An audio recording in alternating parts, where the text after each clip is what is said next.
Hello दोस्तों, नमस्कार। मैं रोहित रघुवंशी, आपका रीजनिंग मेंटर। कैसे हैं आप लोग सभी दोस्तों? पंजाब एंड सिंध बैंक ने लोकल बैंक ऑफिसर का नोटिफिकेशन जारी किया है। तो आइए एक बार देख लेते हैं कितनी वैकेंसीज हैं, क्या आप एलिजिबल हैं, क्या आप फॉर्म भर सकते हैं।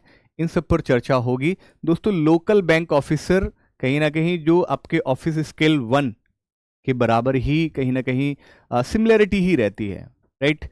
चलिए और बाकी की चर्चा आ जाइए इस नोटिफिकेशन में देखकर करते हैं कि भाई कौन कौन ऐसे होंगे जो इस फॉर्म को भर सकते हैं। Lateral recruitment of local bank officer in JMGS1, right. ये वही होता है ऑफिसर स्केल 1 वाले जो होते हैं, वही सेम इनके लिए भी है, राइट। सिमिलैरिटी है, राइट। इंपॉर्टेंट डेट्स यानी कि 7 फरवरी, राइट, ऑनलाइन फॉर्म आपके भरे जाने हैं और 28 फरवरी फॉर्म की लास्ट डेट होगी, ठीक है जी।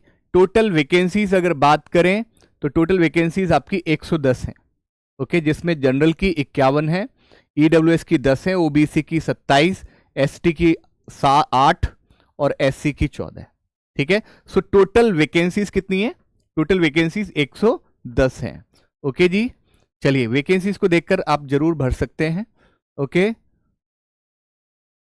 Present employees of Punjab and Sindh bank shall not be eligible for this post. This is very important point. वैसे तो हमारा कोई स्टूडेंट ऐसा होगा नहीं, लेकिन फिर भी मैं ये इन्फॉर्मेशन सभी के साथ साझा हो रही है तो इसलिए बताना जरूरी है कि इस पॉइंट को जरा थोड़ा ध्यान रखना। Present employee of Punjab and Sindh bank shall not be eligible for this post, okay. Candidate can apply vacancy of one state only. जैसे कहता है कि मैं इस स्टेट से भर दूं, मैं इस स्टेट से भर दूं, केवल एक स्टेट से आप भर सकते हैं। Candidate apply against vacancy of one state will not be eligible to apply against vacancy of any other state. ये बात आपको समझ में आ ही गई होगी, खैर, राइट। और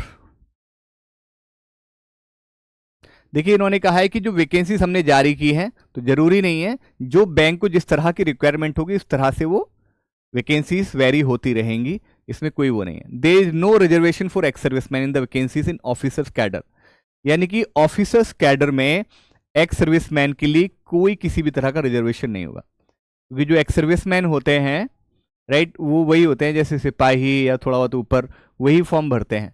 तो वो क्लर्क के लिए तो ठीक रहते हैं, क्लर्क लेवल तक तो ठीक है, लेकिन ऑफिसर स्केल के लिए उस तरह की फिर वो क्वालिटी भी होनी चाहिए, राइट। तो इसलिए वो चाहते हैं कि भाई अगर वो क्वालिटी करने के लिए फिर उनको उस तरह से लड़ना होगा जो एज ए जनरल कैंडिडेट्स लड़ते हैं, राइट। अगर वो इस तरह की फाइट करके अगर आते हैं तो ऑब्वियसली वेलकम है। चलिए आगे बात की जाए, एलिजिबिलिटी क्राइटेरिया पर बात कर लेते हैं भाई, राइट। एलिजिबिलिटी क्राइटेरिया में देखो एज लिमिट ध्यान से देख लेना बच्चों, सारे के सारे। एज लिमिट क्या है भाई? मिनिमम 20 और मैक्सिमम 30। मिनिमम 20 और मैक्सिमम 30। यानी कि इन्होंने कहा है कि किसी व्यक्ति का जन्म जो है वो 2 फरवरी 1995 से पहले ना हो और 1 फरवरी 2005 के बाद ना हो, ठीक है जी। रिलैक्सेशन आप सभी जानते हैं, रिलैक्सेशन सभी में सेम ही रहता है। SC ST 5 साल, OBC 3 साल, PWD आपका 10 साल, पर्सन अफेक्टेड 1984 राइट्स आपका 5 years, ex serviceman, ex service commission officers including, right, तो उनको भी 5 साल की इसमें छूट है। ये इस तरह से रहेगा। अगर बात करें इसके एजुकेशनल क्वालिफिकेशन की, ठीक है, तो एजुकेशनल क्वालिफिकेशन में ध्यान से देख लो भाई, जो इनको लोकल बैंक ऑफिसर के लिए यानी कि ऑफिसर इन JMGS1, तो इन्होंने कहा है कि graduation, a degree graduation in any discipline, यानी कि किसी भी डिसिप्लिन से आप ग्रेजुएट अगर हैं तो आप जो है कर सकते हैं, ठीक है। इन्होंने कहा है कि for work experience of 18 months या more in officer cadre in any public sector bank. ये इनका जो है क्या है, ये मैंडेटरी है क्या है, एक बार देख लेते हैं इसको। Post basic qualification work experience इन्होंने बोला है, ठीक है ना। चलिए, यानी कि कम से कम 1.5 साल का या उससे ज्यादा और मोर इन ऑफिसर कैडर, एक ऑफिसर रैंक पे आपने काम किया हो किसी पब्लिक सेक्टर बैंक में। चलिए ठीक है जी, तो ये एक प्रकार से आपका जो है इस तरह की चीजें दी गई हैं, ओके। और कुछ इसमें, राइट, और देखते हैं भी किस तरह से और आगे आप इसमें चीजें होंगी।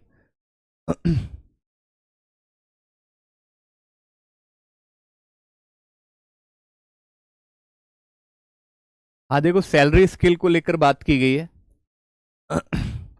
सैलरी स्केल को लेकर बात की गई है कि भाई जो स्केल ऑफ पे जो है आपका ₹48,480, राइट, इस तरह से है। लेकिन मैं आपको क्लियर बता देता हूँ।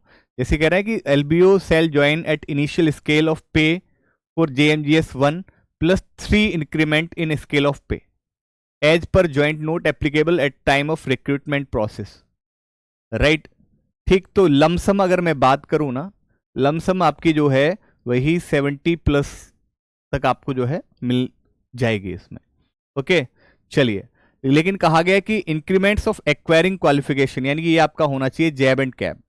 If acquired shall be protected and scale of pay adjusted accordingly at joining. अगर आप ये जो जैब और कैब के एग्जाम को भी साथ में कर लेते हैं तो फिर आपका जो है वो इंक्रीमेंट बिल्कुल इस तरह से वो लगा देंगे। बाकी DA, HRA, leased accommodation, right, और CCA will be paid as per rules in force from time to time and depending upon the place of posting. Medical होगा, LTC होगा, टर्मिनल बेनिफिट्स होंगे एंड अदर प्रेरिकाइट्स आपका जो है बच्चों will be as per prevailing rules. तो ये सब आपको जो है इसमें जो है ये तो होता ही है, ये तो सैलरी में DA, HRA, लीज एकोमोडेशन, ठीक है, ये तो सब होंगे ही होंगे इसमें। बॉन्ड भी है इसमें, उन्होंने क्लियर कहा है कि प्रोबेशन पीरियड आपका 6 महीने का होगा, बॉन्ड पीरियड 3 साल, 3 साल से पहले अगर आप छोड़ते हैं तो फिर आपको उसका देना होगा। Bond amount shall be equivalent to 3 months gross salary initial basic plus DA as on date of resignation plus special allowance DA on special allowance. ठीक है जी, राइट, ये सब आपको जो है करना पड़ेगा अगर आप बीच में छोड़ते हैं 3 साल से पहले तो। और ये ओके, चलिए। अगर सिलेक्शन प्रोसीजर इन्होंने क्लियर बोला है, सिलेक्शन प्रोसीजर क्या है? सिलेक्शन प्रोसीजर है कि भी रिटन टेस्ट होगा, स्क्रीनिंग होगा, पर्सनल इंटरव्यू होगा, final merit list, proficiency in local language and and final selection. मतलब इनसे major important is written test, screening और personal interview, these are important thing. बाकी लोकल लैंग्वेज ऑब्वियसली बात है, आप अदर स्टेट से ना ही भरे तो ही बेहतर है, अपने स्टेट से भरे, और अदर स्टेट से भर रहे हैं तो फिर लोकल लैंग्वेज वहां की आनी चाहिए। एग्जाम पैटर्न क्या है? एग्जाम पैटर्न में इंग्लिश, बैंकिंग नॉलेज और GA, ठीक है, इंग्लिश और बैंकिंग नॉलेज और GA, साथ के साथ आपका कंप्यूटर एप्टीट्यूड, ठीक है। तो ये 120 क्वेश्चन होंगे, यानी कि यहाँ पे ना तो रीजनिंग है और ना ही मैथ है। इंग्लिश है, GA है, बैंकिंग नॉलेज है, यानी बैंकिंग नॉलेज के क्वेश्चंस होंगे, GA के क्वेश्चंस होंगे।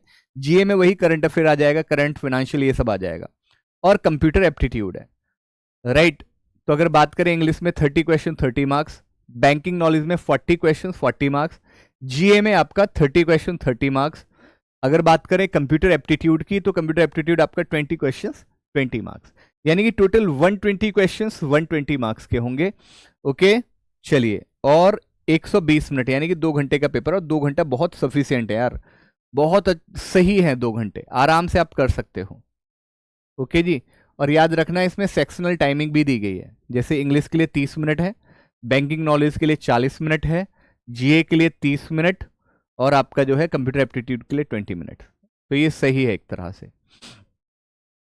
Okay ji, right.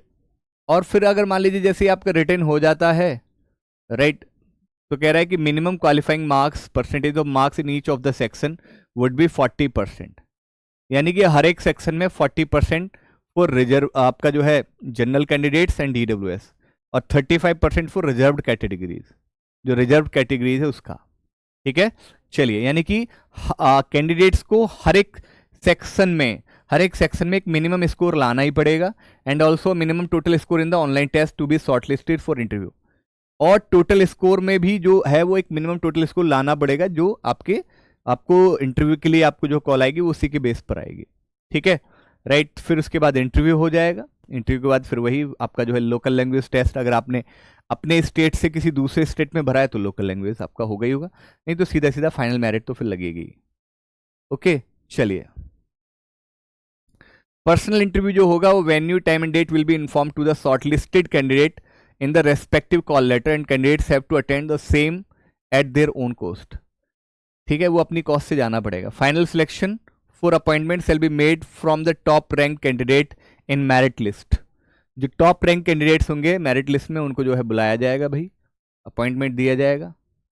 Result publication, result of candidates called for interview, final result etcetera will be made available on the bank website, examination centre जो है बच्चों, आंध्र प्रदेश विशाखापट्टनम, आंध्र प्रदेश में विशाखापट्टनम, विजयवाड़ा, गुंटूर, ऐसे ये सब आपको दे रखे हैं। दिल्ली में भी है, राइट, हरियाणा में भी है, ये सब आपको दे रखे हैं। यूपी में लखनऊ, कानपुर, वाराणसी, मेरठ है, ठीक है, यूपी में, ठीक है जी। चलिए, तो ये जगह पर आपका बिहार में पटना और मुजफ्फरपुर में है। आप लोग इस तरह से देख सकते हैं। अगर आप फॉर्म भरते हैं तो आपको, आपके लिए कोई बड़ी बात नहीं है सारी चीज़ें, राइट, ओके जी। बाकी और कुछ ऐसा है इसमें, एक बार देख लेते हैं जरूर। हाँ, application fees is very important. Application fees वैसे तो पता ही है आपको कि SC ST PWD वालों के लिए 100+ applicable tax and payment gateway charges, ये सब आपको देना होगा। सिमिलरली जनरल EWS OBC वालों को 850+ एप्लीकेबल टैक्स, राइट, और आपका पेमेंट गेटवे जो भी लगता है ये सब 850+ वो सब आपको देना ही पड़ेगा उसमें, ठीक है। तो ये आपका फीस है इसकी, ठीक है। फॉर्म आप भर सकते हैं,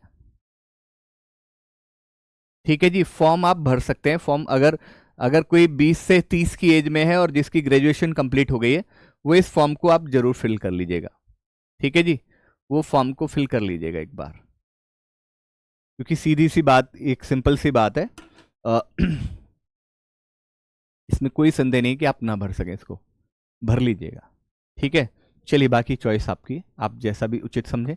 मैं तो आपको यही सलाह दूंगा कि इस फॉर्म को आप भर लीजिए, ठीक है। इस तरह की वैकेंसीज आपको कहीं ना कहीं, इसमें कंपटीशन आपको जो है लेवल कम देखने को मिलता है, क्योंकि इसमें नंबर ऑफ एस्पिरेंट्स कम इनरोल होते हैं, राइट, जो टारगेटेड होते हैं ना, जिनके भी हाँ मुझे तो RRB में ही जाना है, मुझे तो SBI में ही जाना है, मुझे तो इंश्योरेंस में ही जाना है, इस तरह से।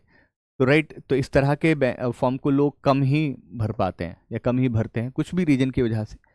लेकिन अगर आप भरेंगे तो डेफिनेटली आप अपने आप को एक स्थान पा सकते हैं, क्योंकि बहुत बड़ा लेवल नहीं है, वही सेम सिलेबस है, सब्जेक्ट्स रीजनिंग क्वांट नहीं है, लेकिन हाँ बाकी तो सारे वैसे सेम ही है, बाकी अलग से तो कुछ आएगा नहीं, ठीक है। और एक और ज़रूरी बात, आप में से बहुत सारे स्टूडेंट्स ऐसे होंगे जो अपने SBI क्लर्क का फॉर्म फिल किया होगा। SBI क्लर्क का फॉर्म आप सभी ने फिल जरूर किया होगा, ठीक है, जो कि आपका 22 फरवरी, 27, 28 और 1 मार्च को होने जा रहा है। तो प्यारे दोस्तों, इसको ध्यान में रखते हुए RWA लेकर आ रहा है गागर में सागर, ठीक है, राइट, फॉर प्रीलिम्स एग्जाम। गागर में सागर बच्चों जो है, सबसे पहले शुरुआत क्वांट से होगी। हमारे तरुण सर इसमें क्वांट पढ़ा रहे होंगे, ठीक है, क्वांट तरुण सर पढ़ा रहे होंगे सुबह 8 बजे, और रीजनिंग मैं पढ़ाता हूं आपके रोहित सर, यानी कि मेरे द्वारा, ठीक है जी, ये मेरे द्वारा होगी सुबह 8 बजे। अब कब होगी?